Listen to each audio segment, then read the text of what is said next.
जूठा खाना वर्जित है। जूठा खाने से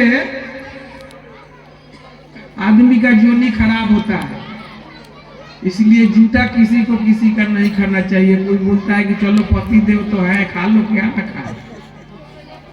लेकिन भागवत जी में वर्णन है कि पति हो चाहे पत्नी हो, किसी को किसी का जूठा नहीं करना चाहिए। माँ को बेटा का जूठ नहीं खाना चाहिए, माँ को भी बेटा को भी माँ का जूठ नहीं करना चाहिए। किसी भी प्राणी को किसी का जूठ नहीं खाना चाहिए, नहीं तो आगे का खराब हो जाता है। 84 लाख का चक्कर लगा रहे हैं, 84 कटेगा नहीं। इसलिए जूठ किसी का किसी को नहीं खाना चाहिए, नहीं देना चाहिए। में दे दिया गया है। नारद जी उसी प्रसाद के कारण आज नारद देवतुल हुए हैं। तो संत का समागम से ऐसा जीवन धन हो जाता है, जबकि नारद जी स्वयं भगवान के अंशावतार है। उन्होंने बोला है कि जूठा खाना तो बिल्कुल खराब है, लेकिन संत का प्रसाद यदि मिल जाए तो बुझो कि तुम्हें गोविंद मिल गया, गोविंद से दर्शन हो गया, तुम्हारा जीवन सफल हो गया, मुक्ति पा जाओगे। मोहन निशा जग से बलिहारा, देखई स्वप्न अनेक प्रकारा। संसार जो है केवल स्वप्न के समान है, कोई किसी का नहीं होता है।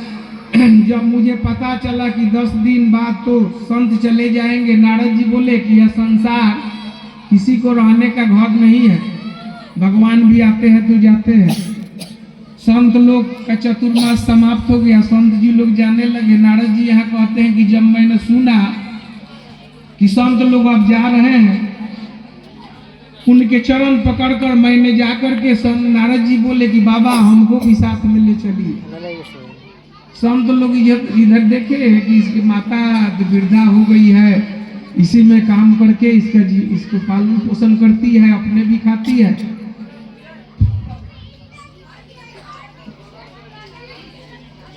अब इसको लेके चला जाएंगे तो इसका सहारा मिट जाएगा। इतने में माता दौड़े दौड़े आई, बोली के बाबा साधु महाराज सुनो, ये हमारे लड़का है ना, नारद स्कूल लेके नहीं जाना है, कहीं नहीं जाएगा। संत लोग असमंजस में पड़ गए। बेटा बोलता है कि बन जाएंगे, आश्रम में जाएंगे, माँ बोलती है नहीं जाने देंगे, बड़ा समस्या हुआ। संत जी लोग नारद जी को कैसे समझा के बोले कि माता का सेवा करो बेटा, माता का सेवा करने से सब तुम्हारा हो जाएगा। तो गोविंद नहीं मिलेंगे यहाँ रहने से, यहाँ तो झमेले झमेले है, इसलिए बाबा हम पर कृपा करिए, ले चलिए। लेकिन संत लोग समझा करके नारद जी को बोल दिए। वहीं पर नारद जी रहने लगे। मन में बेचैनी, मन अशांत था, मन नहीं नारद जी का लगता था। कभी कभी नारद जी ऐसे तो माता पूजनीय है, लेकिन नारद जी इतना भगवान के गोविंद के चरण में लीन हो गए थे, मन में सोचते थे कि हमारा गोविंद से दर्शन या मिलन या उनके प्रति भक्ति भाव, ये माता जब तक रहेगी न तब तक हमको नहीं होने वाला है, नहीं होने वाला है। ये माता हमारी चली जाती तो हमारा समस्या टल जाता, हम भगवान गोविंद के चरण में चला जाते, काय झमेला में रहना। ऐसे अन्यथा इस कथा को नहीं लेना चाहिए, माता पिता का सेवा करना चाहिए। लेकिन वो तो संत थे, नारद जी थे, भगवान का अवतार थे, वो लोग तो कुछ भी कर सकता है। ऐसा नारद जी सोचे कि ठीक उसी दिन माता उनका राजा का जो गाय वो था, वो गाय को छेड़ती थी, दूहना बोलते हैं। माता गाय दूहने लग गई, वहां पर पुआल रखा था, उसमें विषधर नाग था। वो विषधर नाग क्या किया, आकर पीछे से डंस मार दिया, नारद जी की माता मर गई।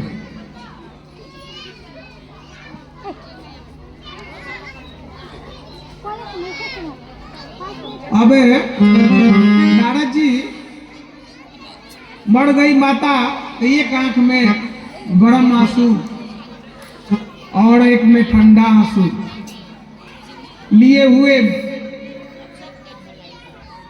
सोच रहे हैं। तो गर्म आंसू क्यों लिए हैं? माता मर गई है, उस दुख से उनके आंख में गर्म आंसू है। और एक आंख में जो था ठंडा आंसू था। तो उस ठंडा आंसू से मन में उनका खुशी हो रहा था कि अगर माता को तो सेवा करना चाहिए, बेटा का धर्म है, अवश्य करना चाहिए, माता को नहीं छोड़ना चाहिए। वृद्ध माता हो जाए तो उनका सेवा अवश्य करना चाहिए। माता का जो सेवा करेगा उसी का ना बेटा जाकर आगे सेवा करेगा। सास पतो सास का सेवा करेगी तो वो भी जिस दिन सास बनेगी उसका पतो आकर के सेवा करेगी। इसलिए भगवान कहते हैं कि 56 प्रकार का व्यंजन बना लो, बाजार का सारा फल तोड़ के ला दो, खरीद के ला दो, मेवा मिष्ठान ला दो, 56 प्रकार ला दो, हमारे मंदिर में रख दो। अपने घर में माता पिता सास ससुर भाई बहन बाप बेटा में लड़ाई करके आता है, वो प्रसाद तो हमको स्वीकार नहीं होता है, वो प्रसाद हमको स्वीकार नहीं होता है।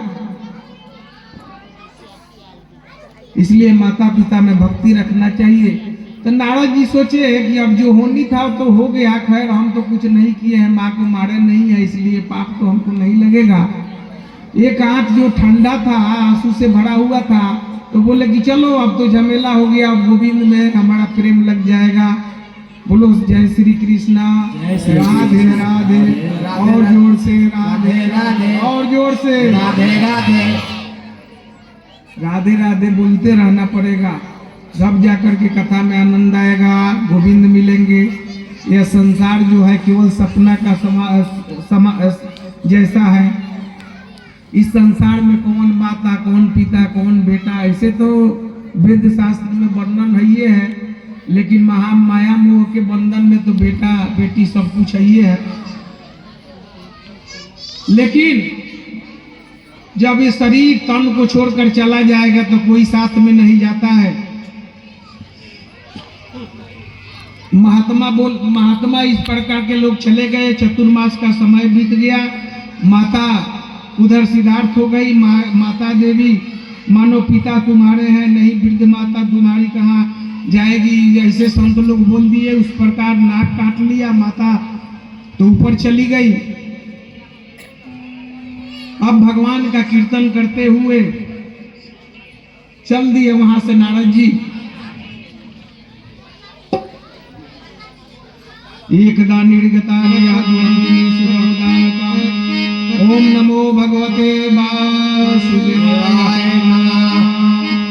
नारद जी बोले मेरी आंखों में जो आंसू इसलिए हो गया, ऐसे आनंद आया, नमो भगवतों का कीर्तन करने लग गए। उसके बाद में कीर्तन में ऐसा तन्मय हो गया कि मेरे हृदय में गोविंद का प्रकट हो गया। लेकिन व्यास जी का एक क्षण की झांकी मेरे अंदर में दिखी, एक क्षण में अंतर ध्यान हो गई और बड़ी जोर से रोने लगा। आकाशवाणी हुई कि अरे बेटा अभी तुम्हारे संस्कार शेष है और इस जन्म में मुझसे मिलना संभव नहीं है। सारी सृष्टि जब प्रलय काल समुद्र में डूब गई, दुनिया जब प्रलयकारी समुद्र में चली गई, मेरी भी देखो सत्संग का आशीर्वाद, वही दासी पुत्र बालक रामदास आज देवर्षि नारद बन गया है। उस समय में उसका रामदास नाम था। देवदताम नाम स्वर ब्रह्म विभूषिता। परमात्मा की कथा में गान करता, मेरे हाथ में प्रभु ने एक बीना दी है। नारद जी बोले बीना है। मैं यह कहना चाहता हूँ कि व्यास जी जब जब संतों के आशीर्वाद से दासी का पुत्र बच्चा रामदास देवर्षि नारद बन गया, तो आप भागवत की रचना क्यों नहीं कर सकते? इस प्रकार प्रश्न किया। व्यास जी ने समाधि लगाई। नारद जी ने व्यास जी के कान में बोला कि आप भागवत लिखिएगा ना। ब्रह्मा जी ने हमको 4 मंत्र सुनाया है, हमारे पितामह 4 मंत्र दिए हैं, वो 4 मंत्र मैं आपको दे देता हूँ। नारद जी वेद व्यास जी के कान में 4 मंत्र बोल दिए और उसी 4 मंत्र से महाराज वेद व्यास जी भी अवतारे हैं। 18,000 श्रीमद् भागवत का महापुराण का रचना की।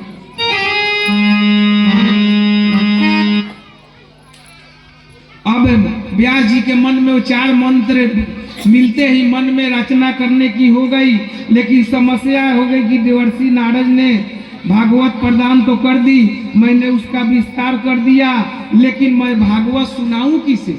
व्यास जी के मन में हो गया कि किसको भागवत सुनाऊं? भागवत तो मैंने लिख दिया, नारद जी ने उपदेश कर दिया, लेकिन भागवत सुनाऊं किसको? सुनने वाला तो चाहिए। जब सुनने वाला अधिकारी, भागवत सुनने का सबसे पहला अधिकार कौन है? जब तक अधिकारी नहीं मिले मैं इसके किसको दूं? व्यास जी ऐसा मन में चिंता कर रहे थे। व्यास जी के हृदय से आवाज निकली कि वो अधिकारी तो एक है और उस अधिकारी का नाम है सुखदेव। आकाश मंडल से आवाज आई कि वो जो तुम अधिकारी खोज रहा है वो तेरा बेटा ही है जो सुखदेव है, मेरा अपना औरस पुत्र, लेकिन सुखदेव तो निर्गुण समाधि में बैठा है। व्यास जी बोले वो तो समाधि लीन हो गया, जब तक मेरे पास नहीं आए तो मैं क्या भागवत उसे सुनाऊंगा, कैसे बताऊंगा? तो जन में इसका प्रचार कैसे होगा? जब तक कोई भागवत नहीं सुनेगा, इसका प्रवचन व्याख्यान नहीं श्रवण करेगा, तब तक इसका प्रचार कैसे होगा? उदास हो गए वेद व्यास जी।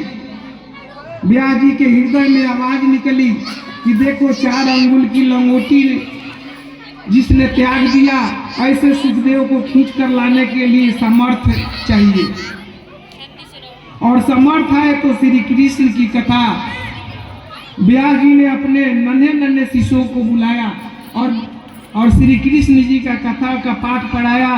वो बच्चे जाकर के और सुखदेव जी जहाँ समाधि में लीन थे वहाँ पर जाकर के हरे कृष्ण गोविंद हरे मुरारे हे नाथ नारायण वासुदेवाय का कीर्तन कर करके भागवत का श्लोक उनके सामने बोलने लगे। एक श्लोक को बच्चे जाकर बोले, सुखदेव जी महाराज से रहा नहीं गया, बोले कि और आगे बोलो और आगे बोलो। बच्चे बोले कि बस अब हम लोग के गुरु महाराज के पास चलना पड़ेगा, हम लोग को तो बस इतना ही सिखाया। वेद व्यास जी तरीका उतना है कि एक श्लोक सिखा करके भेज दिए बच्चे सबको। अपने गुरुकुल में जो बच्चा था बोला जाकर वही बोलो इसको। जाकर के भागवत जी का श्लोक बच्चा एक ही श्लोक जाकर के बोलने लगा। बोलने पर ऐसा श्लोक में है, गोविंद में लीन थे सुखदेव जी, एक श्लोक सुने और आगे बंद हो गया, तो बोले कि और इसके आगे बोलो। बच्चा बोले कि और आगे तो हम लोग के गुरुदेव के पास है, आपको और चाहिए तो वहां चलिए। तो चुप हो गए सुखदेव जी। बच्चा चला गया। व्यास जी पूछे क्या हुआ, तो हम लोग से पूछे कि आगे बताइए, तो हम लोग बोला गुरुदेव के पास है, तो चुप हो गए। फिर दूसरे दिन व्यास जी बच्चे सबको भेजे, बोले जाओ भागवत का वहां पर कीर्तन करो, पाठ सुनाओ। फिर गए बच्चे, सुनाए, सुखदेव जी महाराज सुने, फिर बंद किया सब। बोले सुखदेव जी की आगे बोलो, तो बच्चा फिर बोला सब आगे तो हमारे गुरु जी जानते हैं। अब सुखदेव जी से रहा नहीं गया। ऐसी भागवत की कथा है, ऐसी भागवत के श्लोक है। सुखदेव जी विरक्त संत नगन अवस्था में कौपटी धारण किए हुए वहां से रह नहीं सके, माला छोड़ दिए, पाठ छोड़ दिए और चल दिए बच्चों के साथ में, और व्यास जी के आश्रम में पहुंचे हैं। पुत्र को आया देखकर व्यास जी बड़े खुश हुए। इसका आधा श्लोक का भी जो पाठ करता है, आधा श्लोक का भी गान करता है, एक श्लोक का भी जिस घर में भागवत का गान होता है तो जो संपूर्ण 24,000 श्लोक का पाठ हो गया। भागवत जी का पुस्तक जिसके घर में है, केवल धूप अगरबत्ती करके जो फूल चढ़ा देता है, संपूर्ण भागवत कथा का फल प्राप्त होता है। इसलिए पुराण भी रखना चाहिए घर में। महर्षि वेद व्यास जी पुत्र सुखदेव जी को समाधि खुल गई। भगवान कृष्ण के सौंदर्य का वर्णन सुनकर मुस्कुराकर बोले आगे आगे बोलो। शिष्यों ने बोला कि चलिए वहां पर। चलने लगे। अहो गोकियम सतन्न कालकूटम जिघस्यापाय जदापय साधवी लेवे गतिं त्रायुचिताम ततो यन्यतं वा दयालु शरणं व्रजेत्। देखो सही इस पुतना को जहर लगाकर आई स्तनों में, और श्री कृष्ण पुतना जो थी राक्षसी स्तन में जहर लगाकर आई। श्री कृष्ण भगवान उसका जहर पिए, अब बदले में क्या दिए? उसको मोक्ष दे दिए, पूजा दी, कल्याण कर दिए। ऐसे हमारे गोविंद है, जहर पिलाने वाले को मुक्ति दे दिए। लेकिन अपने माता की गति प्रदान किए। जो गति माता यशोदा को मिली वही गति पुतना को मिली। ऐसे गोविंद है। इस करुणा की बात को सुनकर सुखदेव जी की समाधि टूट गई। शिष्यों के साथ चले, आगे बढ़े, दौड़े दौड़े आए। वेद व्यास जी ने सोचा मेरा पुत्र आ गया है, लेकिन भागवत को पढ़ने का प्रथम अधिकारी कौन है? जिसने काम को जीता हो, क्रोध को जीत लिया हो। ये दो हमारे जीवन के महान शत्रु है, काम और क्रोध। जहां काम तह राम नहीं, जहां काम तह राम नहीं, जहां राम नहीं काम। जिस हृदय में पहले काम बैठ जाएगा वहां राम को आने में विलंब होगा, संकोच होगा। और जहां पहले हमने राम को बिठा लिया वहां काम कभी नहीं आ सकता। इसलिए सुखदेव ने काम को जीता था,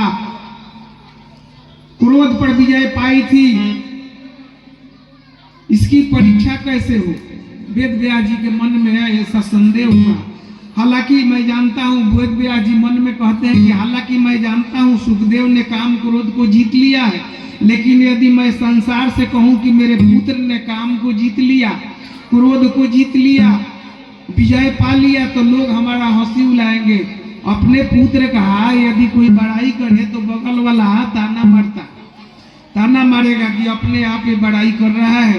तो व्यास जी बोले कि मैं अपने पुत्र को कैसे बोली कि विरक्त संत है, ये काम को जीत लिया है, इसलिए परीक्षा लेनी चाहिए। इस प्रकार सोचते सोचते ये नारद जी राजा जनक यदि कह दे सुखदेव ने काम क्रोध को जीता है, सब जान जाएंगे। जनक महाराज बड़े प्रतापी सदगृहस्थ संत थे। सज्जनों, सुखदेव जी 4 अंगुल की लंगोटी भी अपने शरीर पर नहीं पहने, दिगंबर थे। 16 वर्ष की उम्र थी, चौड़ा वक्षस्थल था, लंबी भुजाएं थी। जनक महाराज के द्वार पर पहुंच गए। व्यास जी के समाचार पहुंचा दिया, मेरा पुत्र आ रहा है, इसकी परीक्षा ले लेना। जनक जी के पास परीक्षा के लिए भेजे। इसने मन को जीत लिया है। जनक जी से बोले कि इसने मन को जीता है या नहीं जीता है, इसका परीक्षा लीजिए। जैसे ही सुखदेव जी जनक जी के पास द्वार पर पहुंचे, द्वारपाल से बोले कि श्री जनक जी महाराज के से जाकर बोलो कि व्यास नंदन उनसे वेदांत पढ़ने आए हैं, पढ़ना चाहते। जाकर के सुखदेव जी बोले जनक जी से, उनके द्वारपाल से कि जाओ और जाकर के राजा से बोलो कि व्यास नंदन सुखदेव आपसे वेद पढ़ने आया है। जनक महाराज ने भीतर से ही कह दिया, अभी 5 दिन समय नहीं है, द्वार पर खड़े रहे। जनक जी बोले द्वारपाल से कि जाओ, कौन आया है? तो एक संत आए हैं, बोलते हैं वेद पढ़ेंगे। जनक जी बोले जाकर बोल दो अभी 5 दिन हमको मिलने का समय नहीं है। द्वारपाल आया, सुखदेव जी से बोल दिया कि 5 दिन नहीं मिलेंगे। तो सुखदेव जी वहीं द्वार पर खड़ा है। 1 दिन बीता, 2 दिन, 3 दिन, 4 दिन, 5 दिन द्वारे पर खड़े रह गए, न खाए न पिए। ऐसा विचित्र संत 5 दिन द्वार पर खड़े रहा, जरा भी क्रोध नहीं आया। परीक्षा ले रहे थे जनक जी के पास परीक्षा के लिए गए थे। और घर में एक बार खाना बनाने में विलम्ब हो जाए, कथा में माँ बहन आई हुई है, कितना पति है कि क्रोध में आ जाता है लोग। चाहे लड़का बच्चा क्रोध कर लेता है, लेकिन ऐसे संत है, जनक जी बोल दिए 5 दिन नहीं मिल रहा है, उनके दरवाजा पर बिना खाए पिए 5 दिन, लेकिन क्रोध उनको नहीं आई। विषम परिस्थितियों को भी मुस्कुराकर निकाल देवे नहीं तो संत है, वही तो संत है। पर हर एक परिस्थिति का जो अपने जीवन से निकाल दे, उसके समस्या का समाधान कर दे, वही तो संत है। जनक महाराज ने अपने सैनिकों से कहा, जाओ सुखदेव के चेहरे पर जरा सी देखो तो कोई उदासी है।